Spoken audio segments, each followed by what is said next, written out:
Well, morning, America. How we doing today? We are cruising down a foggy highway again. It's another foggy morning. It'll burn off here shortly. Oh, look at this. The scale house is closed. Yes, I like to see that. That's not really a scale house. That's a little place they can do like inspection station kind of stuff. Put portables in there and do DOT inspections and whatnot. Where am I at? I'm on 75, just north of Chattanooga, choo-choo. Heading north, heading up to Virginia to pick up some more of them trailers. I've been, all week I've been running up to Glade Springs, Virginia, picking up trailers, going down to Georgia, to this little small trucking company down there. And I just run them back and forth. I've been paying round trip on them, just very similar to the same thing I was doing from Eagle Pass back up to Fort Worth, way back when. So, what are we doing today? Today is Classroom 101, Trucking 101 Classroom. That's why I named it Windshield Classroom. So, anyway, what I'm going to talk about today is, ever since the electronic logbooks came out, drivers have wondered, is it better to drive fast and get more miles in, or is it better to slow down and get better fuel mileage? And which way do you make more money? Do you slow down and make better fuel mileage and put the saved fuel savings in your pocket, or do you drive faster, get worse fuel mileage, but you make more miles during that day, that 11-hour day on your logbook? So, I put a pen and paper to it. Man, all right, so what we're going to do here is going to go down through. Now, I'm driving average around 62 mile an hour. I usually set the speedometer, the cruise control around 62 mile an hour. And my fluctuate up and down a couple mile an hour, 60 to 64, something like that. But I try to stay around 62. The engine sounds good there. I feel comfortable. It's the RPMs are high enough that when you hit these little small hills, it doesn't bog the engine down to where you have to downshift. But you're going to, basically I'm going as slow as I can in high gear for less wind resistance, but I'm going as fast as I need to keep the engine from bogging down. All right, so what we got here is 62 mile an hour, and I did a round trip. I've been doing these round trips, and as you can see, I'm pulling off into Knoxville here to get fuel, okay? And since I'm running the same thing, round trip, it's about 1,100 mile round trip, okay?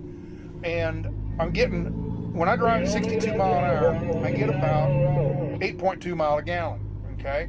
So I go in here, and not this time. This time I actually had been running hard this particular run, but the previous one I ran 62 mile an hour, and I got I burned 136 gallons of fuel. I ran 1,118 miles divided by 136 gallons, give me 8.2 miles per gallon. Okay. Then this week I go in here. When I go in here and fuel up this time, I've been running 67, 68, somewhere in that range, about 5-6 mile an hour faster than normal, okay? That 5 mile an hour, that's it. But it's fast enough, it gets the truck in a mode where the motor just doesn't sound the same. Instead of just kind of lugging along, chug, chug, chug, it feels like it's rushed, I guess. And that's just, each truck's a little bit different. This particular truck, this white truck, it feels different at that little bit higher speed, and I prefer it at the 62 mile an hour. That's why I drive that speed. So anyway, on this round, I go in here to this fuel pump, and I get 150 gallons worth of fuel, okay? And on that particular run, I ran 1,110 miles. Now, where the extra 8 miles is, I don't know. I think I had to go around a traffic backup on the previous run, so it might have been the extra 8 miles. But anyway, 1,110 miles divided by 150 gallons give me 7.4 mile a gallon. Okay. Now, on the 62 mile an hour average, I 136 gallons times, let's just say $3 a gallon. I'm paying a little less than that down here in Tennessee, but other states would be higher. So I just figured about $3 per gallon average, just for easy figuring. All right, so 136 gallon times 3 is 408 gallons. 408 gallons. I'm sorry, $408. I'm sorry. 136 gallons times $3 a gallon is 408. At the 7.4 mile per gallon, or at 77 or 67 mile an hour, I burn 150 gallons. Okay, 150 gallons times 3 is 450. So you take 450 minus the 408, you come up with $38 that I saved in fuel costs. Okay, so $38 in saved fuel costs. Remember that. We'll put that off to the side here. All right. Now, of course, when I'm running faster, I can put more miles on, right? 11 hours driving at 62 mile an hour, and you figure you don't actually average 62 mile an hour. At 62 mile an hour, you probably average about 58 for slowdowns, for traffic slowdowns here and there, pulling hills or whatever. So you never average what you actually set your cruise control on.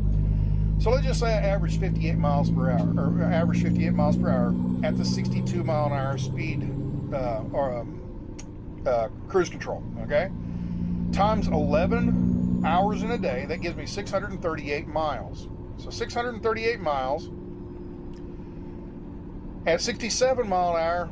Let's say I average around 61 miles per hour. Okay, so 61 miles per hour times 11 hours is 671 miles.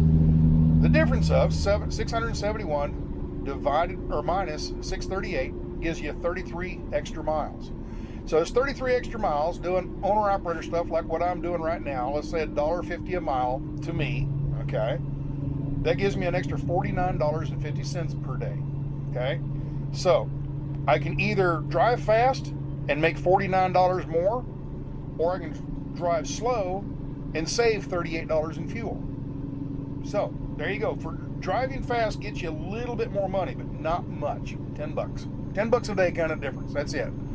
And of course, if you take this to a bigger extreme, let's say you drove 75 mile an hour everywhere and you made more miles, or let's say you drove slower and drove 55 mile an hour and saved more fuel.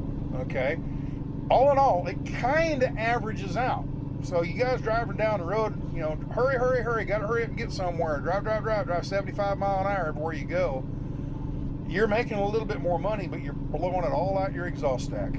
So with that, or most of it, blowing most of it out of your exhaust stack. So anyway, with that, I just thought I'd throw some numbers together and give you little ideas. These are the kind of things you think of when you're buying the fuel and you're making the money and everything, or you're an owner operator. You put these cost analysis things. You constantly are comparing things. Should I drive this way? Should I drive that way? Should I buy this fuel? Should I buy in this state? Should I pay taxes in this state or not pay taxes in that state? You're constantly, that's for like the if to fuel reporting stuff. You're constantly trying to decide all these things. That's what makes you a successful owner operator. Okay, is making those decisions that, instead of, hey, I'm going to spend a whole bunch of money on chrome. Well, chrome doesn't make you any money. Yeah, it looks nice and stuff like that. Chrome doesn't make you any money. Good business decisions make you money. Now, I'm sure somebody out there is going to say, $1.50 a mile, who makes that? Well, if you're making $2 a mile, $3 a mile, whatever, hell, if you're making $6 a mile doing something specialized like heavy haul or something like that, power to you. I'm just throwing these numbers out. This is kind of what I'm familiar with, okay? So, another thing is, on different trucks, I'm hauling empty trailers and bobtailing, and I'm getting these 8.2 and 7.4 mile a gallon. You got to run your own numbers for your truck and your situation. I'm just showing you the formula to do that, is what I'm trying to point out here. You run your miles, you run your fuel mileages and all that, and then you compare them and see which way you actually make more money, going fast or going slow. So with that, that's Trucking 101. See y'all later. We'll sit there and listen to some music for the rest of this video and hope you'd enjoy it. Ciao.